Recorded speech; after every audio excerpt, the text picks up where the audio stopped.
Hola, mi nombre es Javier Orlando Contreras, yo soy médico pediatra y magíster en ciencias clínicas, profesor del Departamento de Pediatría de la Universidad de Antioquia. En esta oportunidad voy a acompañarlos en otro capítulo del tema de evaluación del crecimiento. Vamos a hacer énfasis en esta ocasión en algunos conceptos básicos sobre el uso de los instrumentos y un pequeño taller. Vamos a revisar el primero de los conceptos básicos que es importante tener claro. Tiene que ver con el hecho de que el crecimiento en los seres humanos se repite de manera sistemática. Todos los seres humanos tienen las mismas etapas del crecimiento y pasan por los mismos procesos en cuanto a cambios de ritmo, velocidad, etcétera, de manera infinita. Cuando algo en la naturaleza se repite en forma sistemática y de manera infinita, se dice que conforma un patrón. Esa es la definición que utilizaremos nosotros. Patrón será entonces la característica del crecimiento de repetirse en forma sistemática en todos los niños y niñas que evaluamos en nuestras consultas. El segundo concepto que es importante que tengamos en cuenta es el de estándar y estandarización. Por estándar podemos encontrar la definición del diccionario de la Real Academia de la Lengua Española que nos dice que es una especie de patrón, de modelo o de referente que deberíamos seguir. Y por estandarización se habla de la acción o de la actividad en donde intentamos ubicar una determinada medición para que se ajuste a un modelo o patrón. Estandarizar es lo que hacemos habitualmente cuando evaluar a un niño en una consulta de crecimiento y desarrollo o en una consulta habitual de niño sano, de niño con enfermedad, comparamos los datos de la antropometría, del peso y su estatura, contra una curva de crecimiento en particular. Hay dos tipos de estándar de los cuales nosotros podríamos echar mano, o dos tipos de curvas de crecimiento de las cuales podríamos echar mano. Los primeros patrones de crecimiento son los patrones tipo estándar. El patrón tipo estándar es un patrón construido sobre condiciones ideales, es decir, cómo deberían crecer idealmente los niños asegurando que tengan todo lo necesario para que ese crecimiento se exprese completamente. El otro tipo de patrón que tenemos son las referencias o los referentes. Los referentes son un patrón que se construye con la situación de un grupo de niños en particular. Llamémoslo una muestra de un país, llamémoslo una muestra de una ciudad, llamémoslo una muestra de una etnia. Y este patrón lo que describe es cómo es el crecimiento de esos niños, sin entrar a considerar si las condiciones en las que están creciendo son adecuadas o no. ¿Cómo construimos un patrón? Un patrón lo podemos construir entonces haciendo mediciones repetidas de muchos niños en forma sistemática a lo largo del tiempo. Y que una vez que tengo yo los datos de las mediciones, puedo entonces construir unas tablas inicialmente que me van a decir y a resumir cuáles son las características de esos aspectos que yo mido. Bien sea que me haya interesado medir la estatura, el peso, el perímetro cefálico, etcétera, etcétera.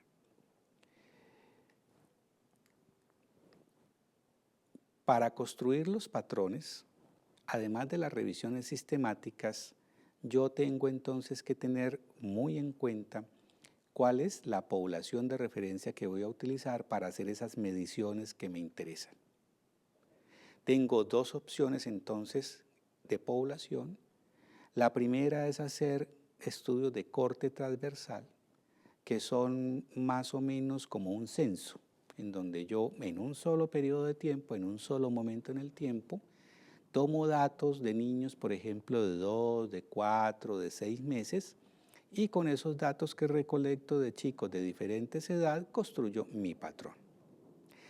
La otra alternativa de población de referencia para la construcción del patrón es que yo tome a un grupo de niños y haga las mediciones de los 2, 4 y 6 meses a ese mismo grupo a lo largo de tiempo, que es lo que llamamos entonces un seguimiento o una medición longitudinal.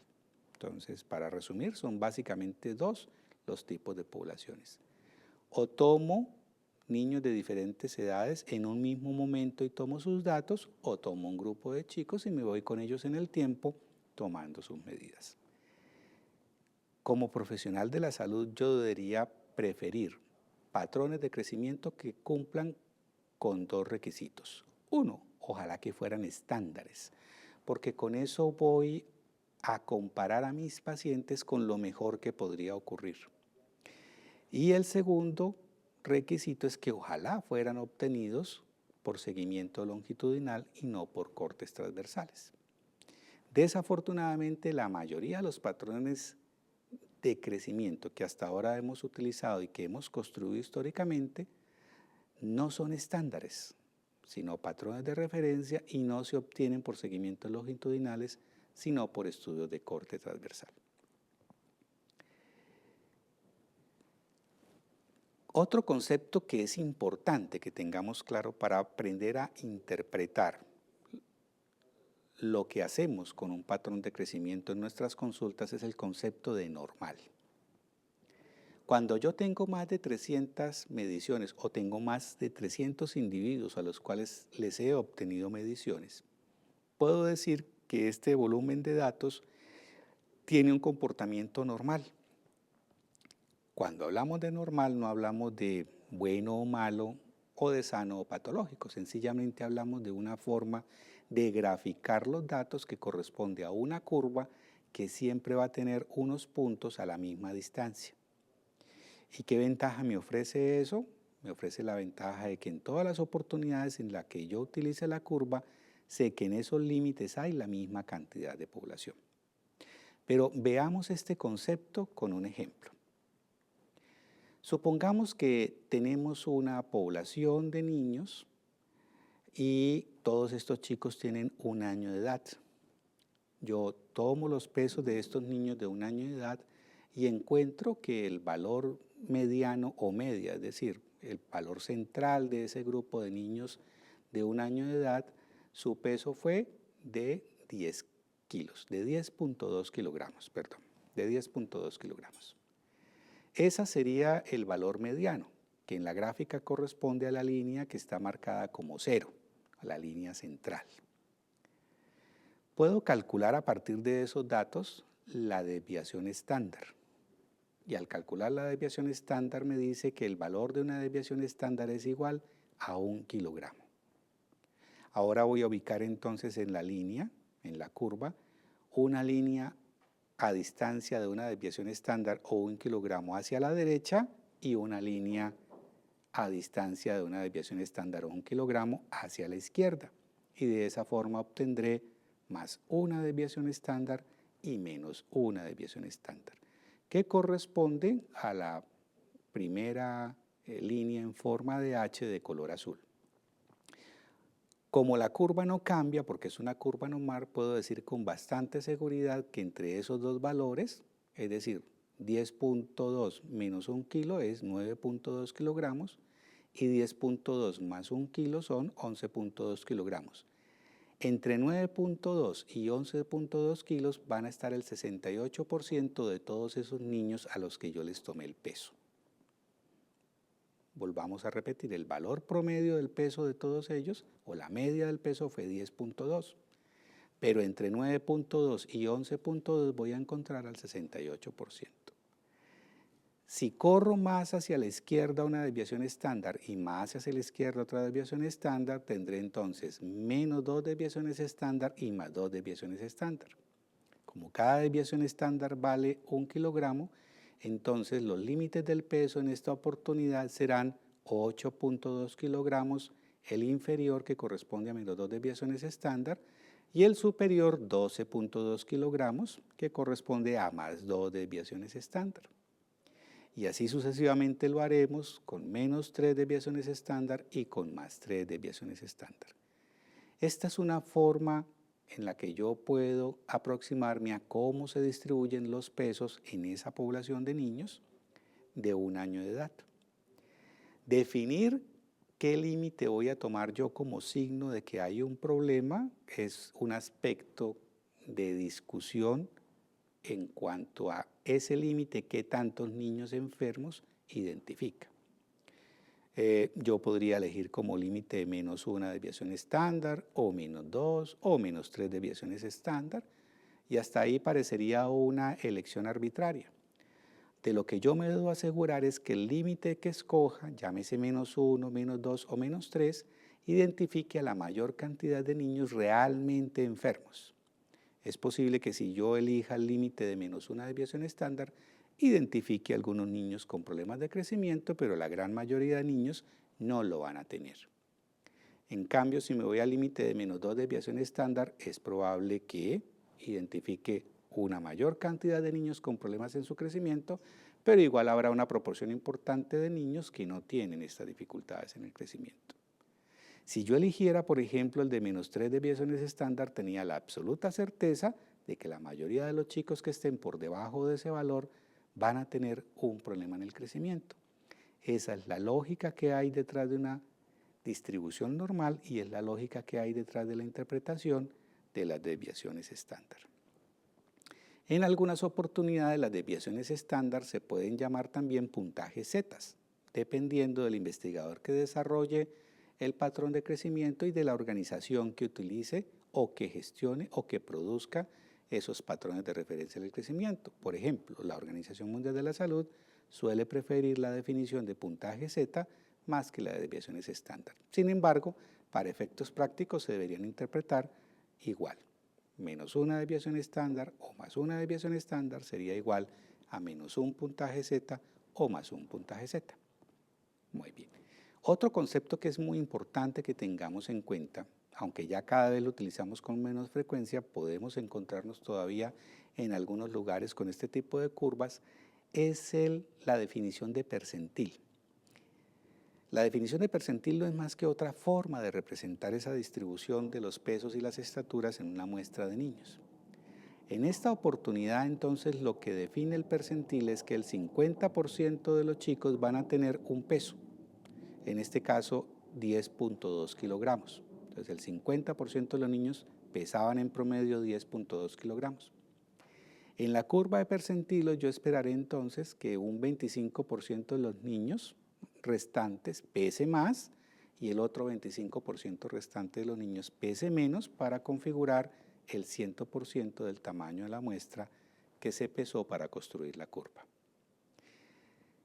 Podríamos de una manera bastante simplista asumir que los percentilos pueden en algún momento ser equivalentes a las desviaciones estándar. Entonces podríamos decir que el percentil 50 sería equivalente a la media o línea cero de la curva normal, que el percentil 25 hacia abajo y 75 hacia arriba serían equivalentes a -1 y +1 desviación estándar respectivamente, que los percentiles 10 y 90 serían equivalentes a menos y +2 desviaciones estándar, y que los percentiles 3 y 97 serían equivalentes a -3 y +3 desviaciones estándar respectivamente.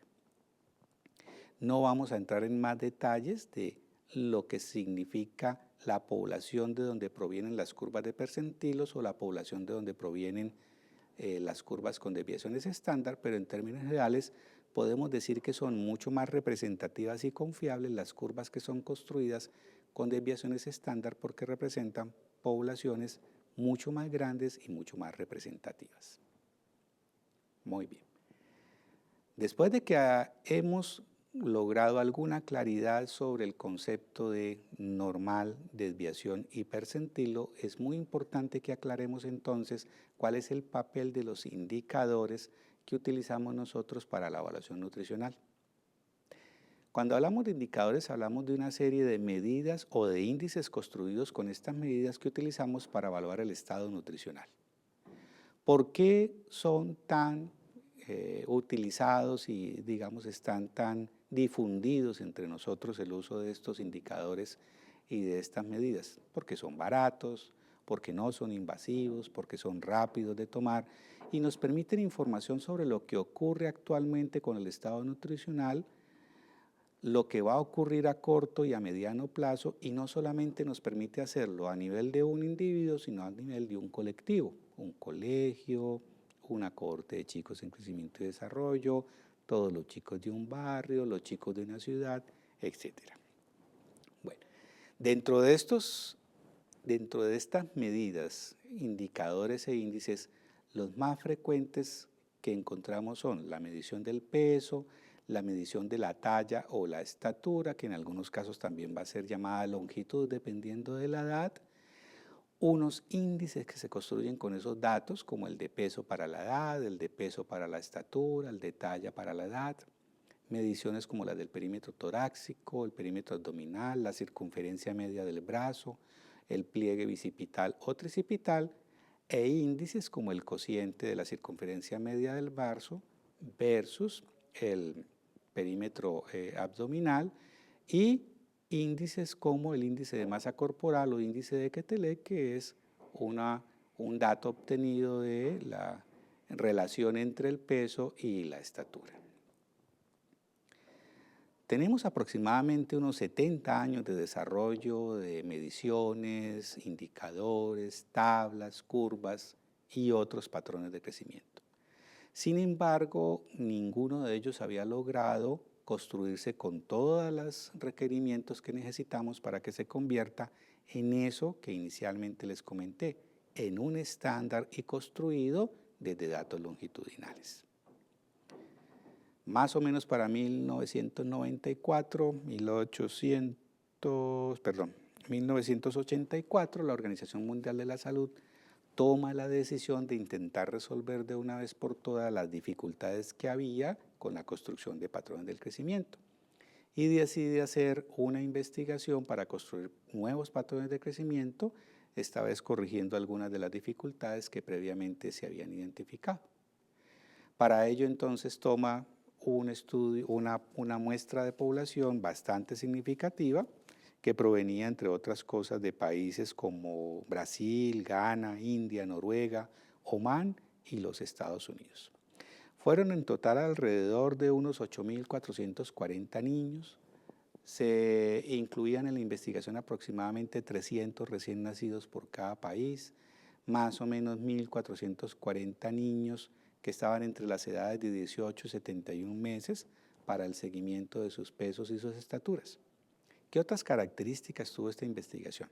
Además de que fue un tamaño de muestra significativamente grande y muy representativo, porque incluía países que contienen poblaciones de diferentes culturas y diferentes condiciones sociales y económicas, se aseguraron que los niños tuvieran unas condiciones que se aproximaran al ideal de las condiciones en las que un niño debería estar.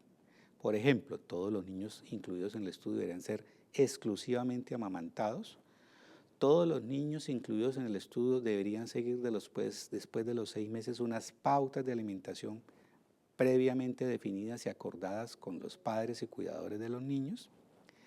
Todos los niños deberían tener una atención en salud óptima, un esquema de vacunación completo.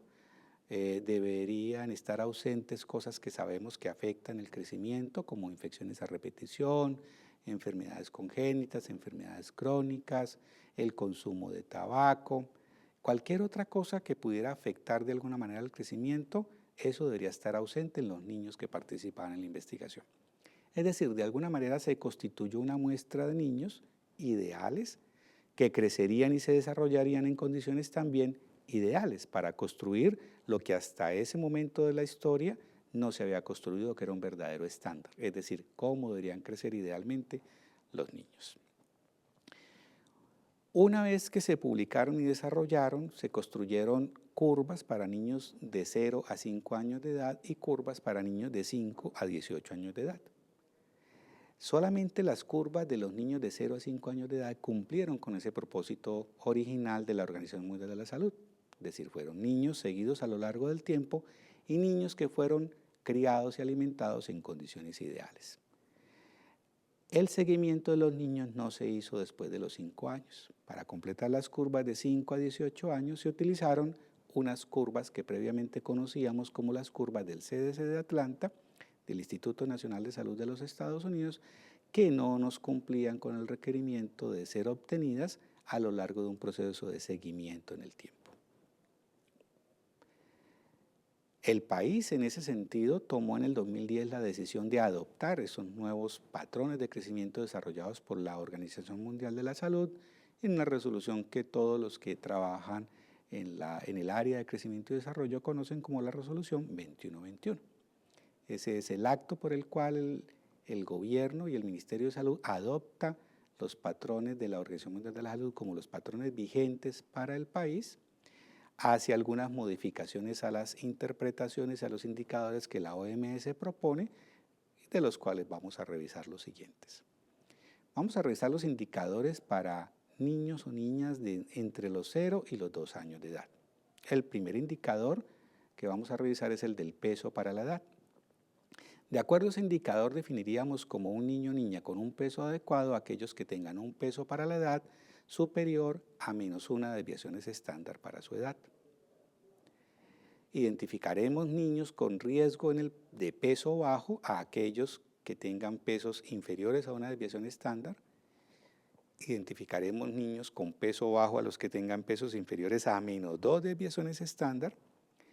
Y diremos que estamos frente a un niño con un peso muy bajo o una desnutrición global severa si su peso para la edad es inferior a -3 desviaciones estándar.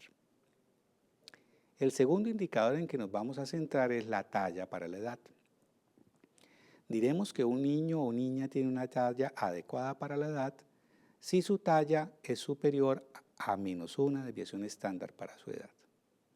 Diremos también que tiene un riesgo de baja talla si su talla para la edad es inferior a esa -1 desviación estándar.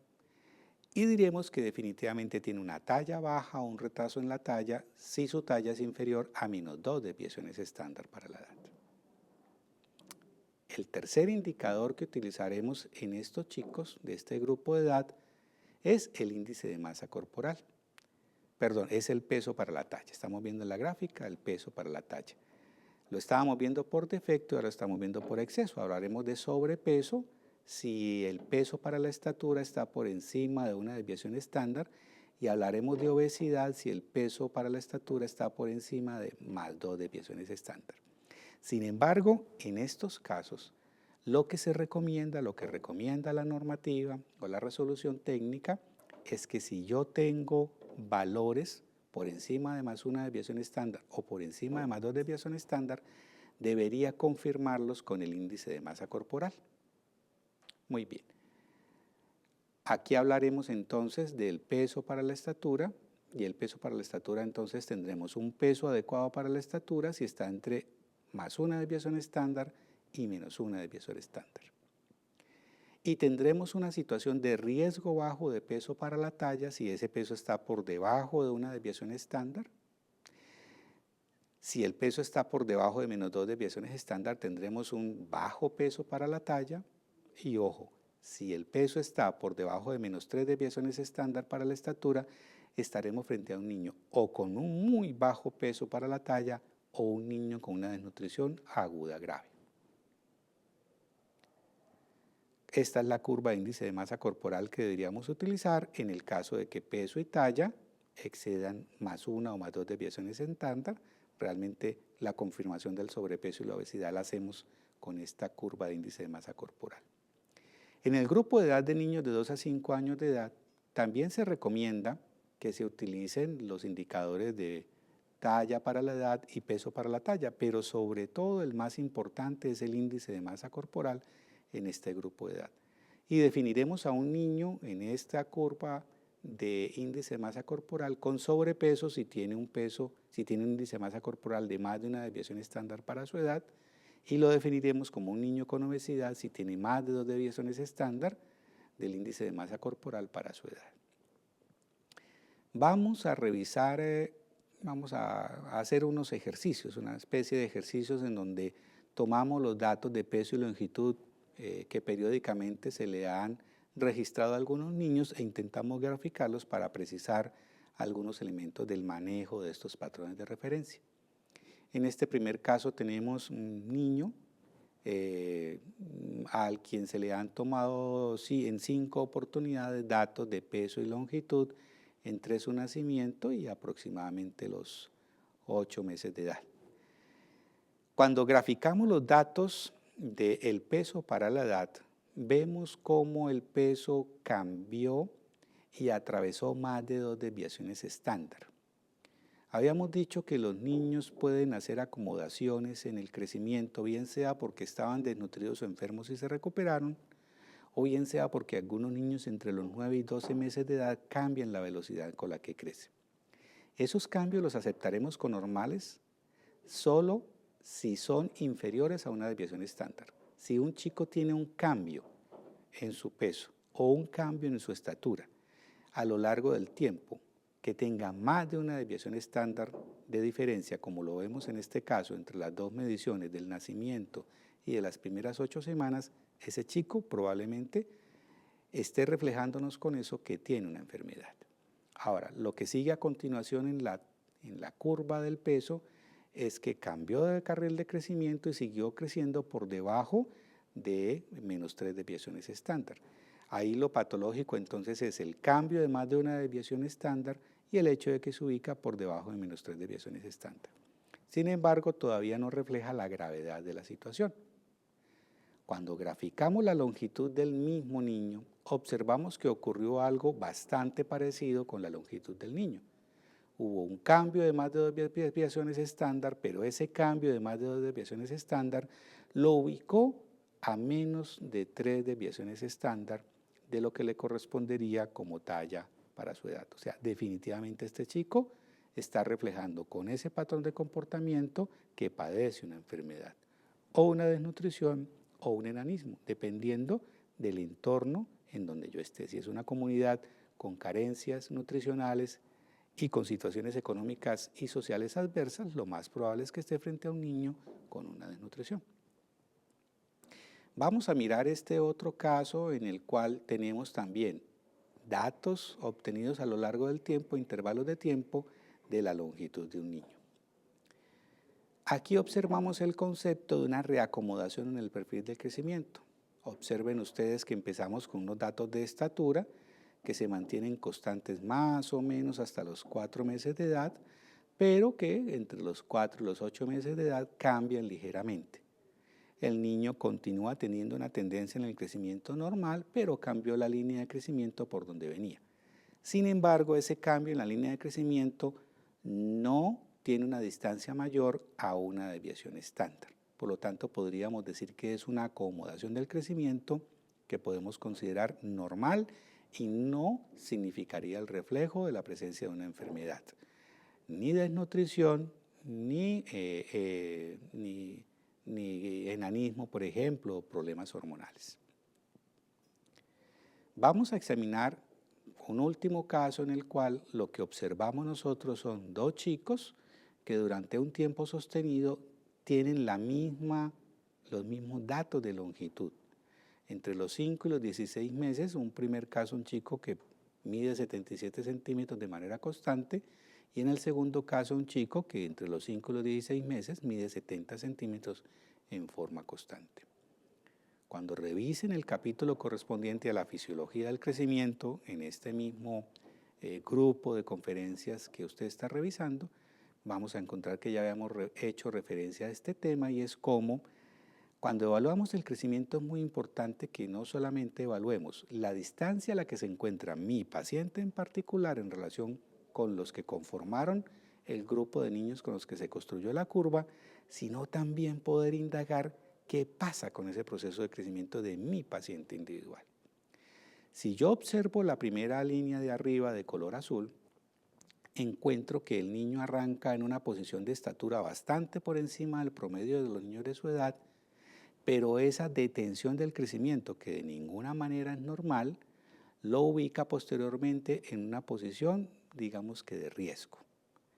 Sin embargo, esa ubicación de la posición de riesgo del último punto obtenido a los 16 meses no me debe llevar a la tranquilidad de interpretar que no debo actuar. realmente lo que ha ocurrido con este chico es que lleva más o menos un año en el cual su crecimiento se detuvo por completo. Y eso sí lo debo interpretar como el signo de una enfermedad. Es decir, no solamente debo identificar a los niños enfermos por ver qué tan lejos se encuentran de la media o qué tantas desviaciones estándar se alejan de la media, sino que también debo tener en cuenta cuál es la dinámica del crecimiento de ese niño. Y si tengo la oportunidad de medirlo de manera periódica y encuentro una detención, eso también lo debo interpretar como un signo de enfermedad y como gravedad.